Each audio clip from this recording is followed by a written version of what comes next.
आता हे लोक मला असं वाटतं भारतीय जनता पार्टीने सोडलेले लोक दिसतात हे सगळीकडे प्रचारासाठी. कारण भारतीय जनता पार्टीच्या नेत्याचं कोणी ऐकत नाही. त्याच्यामुळं असे महाराज सोडायचे आणि मग संघ वापरून संघाचा हे वापरून मुखवटा छत्रपती शिवराय होते.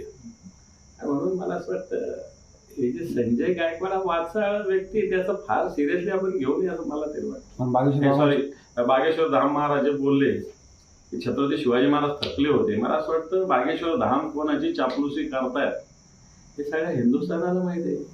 भारतीय जनता पार्टीसाठी काम करतात सगळ्यांना माहिती आहे. भारतीय जनता पार्टी मराठी अस्मिता असो किंवा देशातली अस्मिता असो या संपवायच्या मागे लागलेले हे सगळ्यांना माहिती आहे. छत्रपती शिवराय त्यांना नको आहे, छत्रपती शिवराय त्यांना नको आहे, त्यांना महाराणा प्रताप नको आहे, त्यांना झाशीची राणी नको आहे, त्यांना लोकांना भक्तीमध्ये श्रीराम पाहिजे, श्रीकृष्ण पाहिजे याच्यातच गुंतवले ते नाचावे असं माझं म्हणणं नाही. परंतु छत्रपती शिवरायांचा असा चुकीचा इतिहास समोर आणणं. मागे सुद्धा छत्रपती शिवरायाविषयी महात्मा ज्योतिबा फुलेविषयी भाजपचेच लोक बोलले ना, तो कोण राज्यपाल होतो ते.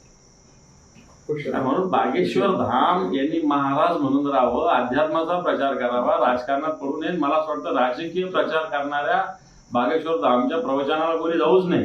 आपण माझं म्हणणं आहे, स्पष्ट म्हणणं आहे, काय फरक नाही पडत.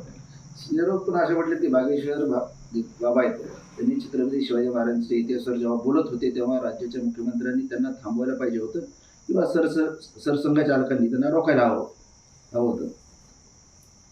नाही, खरं तर बागेश्वर धाम म्हणजे लोक काय अशा लोकांच्या ह्याच्यात नादी लागतात. अशा अनेक बाबा आले आणि गेले बरं का.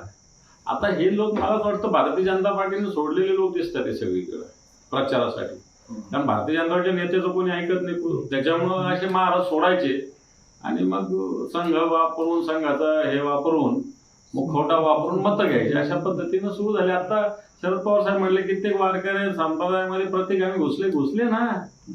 कित्येक लोक आता हिंदू संमेलन घेतात आणि हिंदू खतरे में. कुठं हिंदू खतरे में? काँग्रेसच्या राज्यात इस्लाम खतरे में होता म्हणजे हिंदू सुरक्षित होते ना. आता हिंदूंचं राज्य आहे, भारतीय जनता राज्याने हिंदू खतरे में म्हटलं जातं.